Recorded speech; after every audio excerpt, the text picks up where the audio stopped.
Jimi Hendrix, popular electric guitarist and idol of the acid rock generation, died today in London, apparently from an overdose of drugs. I don't know. I don't really live on compliments. Matter of fact, it has a way of distracting me. The last 24 hours of Jimi Hendrix, September 18th, 1970, London. A crisp morning in Notting Hill began like any other. But inside the Samarkand Hotel, room 507, the music world was about to lose one of its brightest stars. Jimi Hendrix, the 27-year-old guitar prodigy who had redefined what the instrument could be, lay unresponsive. Just hours earlier, he had been talking about new music, artistic freedom, and leaving behind the chaos that surrounded him.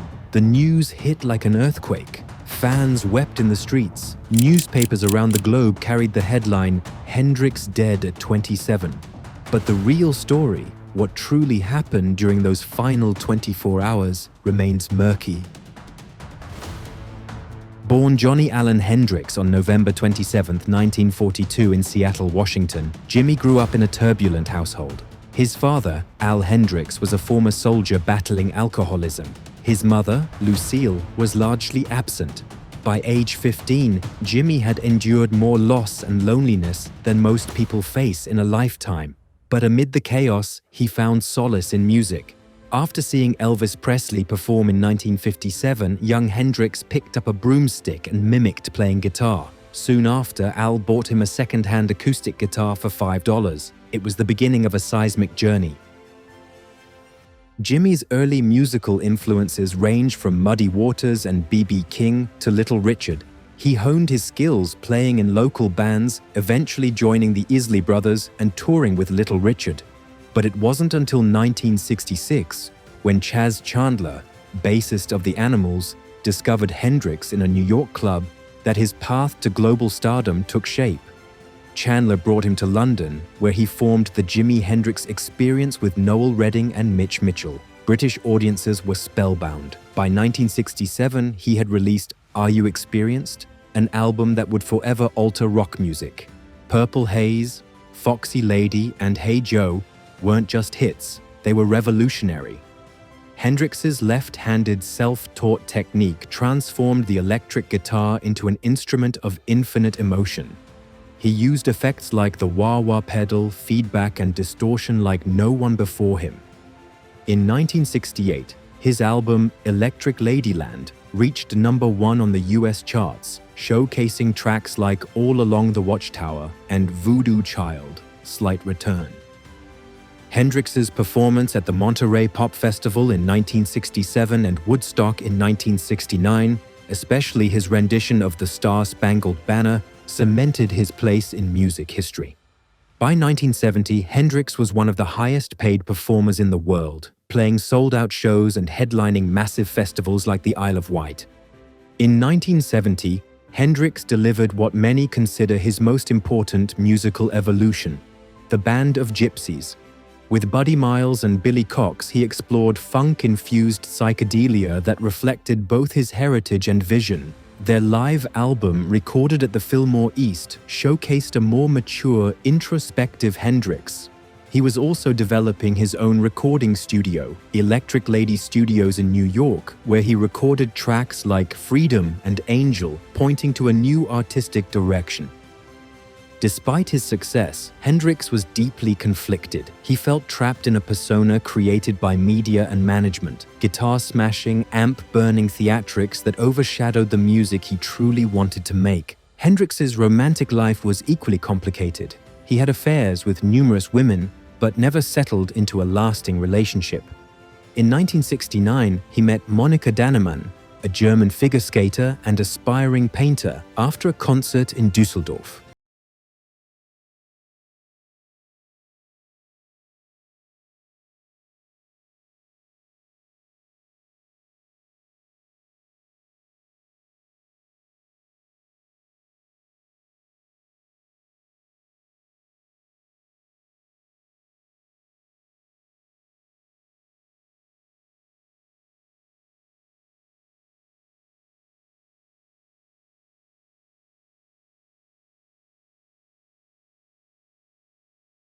Friends described him as paranoid and directionless.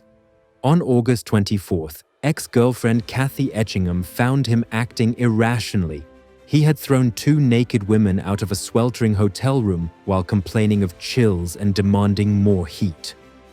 In interviews, Hendrix admitted he wasn't sure if he'd live to see 28. He was also involved in 2 paternity suits, dealing with management disputes, and caught between artistic desires and commercial obligations. September 17th, 1970. Jimi attended a party in London with Monica Dannemann. Though outwardly sociable, he seemed uneasy. He drank more red wine than usual. Reports indicate he consumed amphetamines, specifically Black Bombers, a street name for Durafet. He later wrote a poem titled The Story of Life, ending with a cryptic line that some interpret as a farewell. But witnesses from the party say Hendrix was talking about the future, new music, a break from manager Michael Jeffrey, and spiritual renewal. In the early hours of September 18th, around 3 a.m., Hendrix returned to the Samarkand Hotel with Dannemann. She later said they stayed up talking until 4 a.m. and that he took sleeping pills, specifically Vesparax. Each pill contained multiple barbiturates. Hendrix reportedly took 9. The recommended dosage? Half a tablet. Dannemann took 1 herself. Sometime between early morning, she found Hendrix unresponsive. Vomit stained his face and pillow. Dannemann claimed she called friends first before dialing emergency services. Paramedics arrived to find Hendrix in respiratory distress. He was taken to St. Mary Abbott's Hospital and pronounced dead at 12:45 p.m. The autopsy concluded he died from asphyxiation, choking on vomit induced by barbiturate overdose, yet the coroner returned an open verdict. Officially, the cause was inhalation of vomit due to barbiturate intoxication, but the surrounding details only led to more questions. In the hours after Hendrix's death, headlines raced around the globe.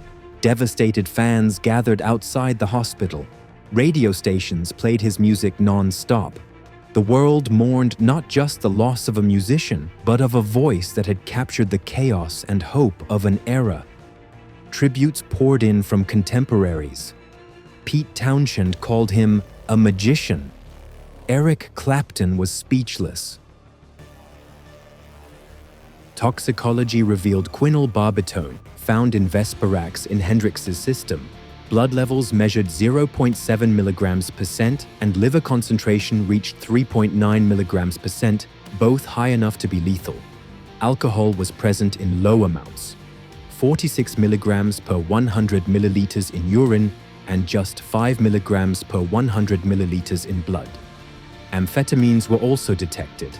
Experts believe the drug combination slowed his breathing, leading to unconsciousness and coma. Theories emerged fast. Eric Burden believed Hendrix's final poem was a suicide note, but those close to him, including former bandmates, dismissed the idea, pointing to his efforts to cut ties with manager Michael Jeffrey, pursue legal action for embezzlement, and work on a new album. Suicide didn't align with his plans. More disturbing was the claim from James "Tappy" Wright that Jeffrey confessed to murdering Hendrix, forcing pills into his mouth and wine down his throat.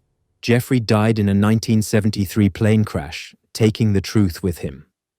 Other rumors pointed to the Mafia or FBI. Yet forensic pathologist Dr. Michael Hunter, after reviewing the autopsy, ruled out foul play. The most likely cause remains accidental overdose. Despite these swirling doubts, one fact is clear. Hendrix was in a fragile state. Years of substance use, exhaustion, emotional turmoil, and an unstable support network created a perfect storm. He was known to self-medicate, often mixing sleeping pills and wine. On that final night, he simply took too much. In 1970, over 1,000 people in the UK died from accidental barbiturate overdoses. Jimi Hendrix was one of them. His funeral took place on October 1st, 1970, in Seattle. He was buried at Greenwood Memorial Park. More than 200 mourners attended, including family, friends, and fellow musicians. In death, Hendrix achieved the mythic status often denied in life. His posthumous releases, including The Cry of Love and Rainbow Bridge, offered a glimpse into where his music was heading. more personal, more spiritual. Decades later, Hendrix remains a towering figure. The Rock and Roll Hall of Fame calls him arguably the greatest instrumentalist in the history of rock music. His influence stretches across genres, from rock to funk to hip-hop. Artists continue to cite him as inspiration. Documentaries, books, and exhibitions explore his life in depth. Statues and murals honor his legacy across the world, from Seattle to London to Berlin. And yet, mystery clings to his story.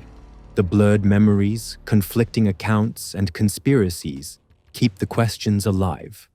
But perhaps the most enduring truth is not how he died, but how he lived, with fire, invention, and a soul poured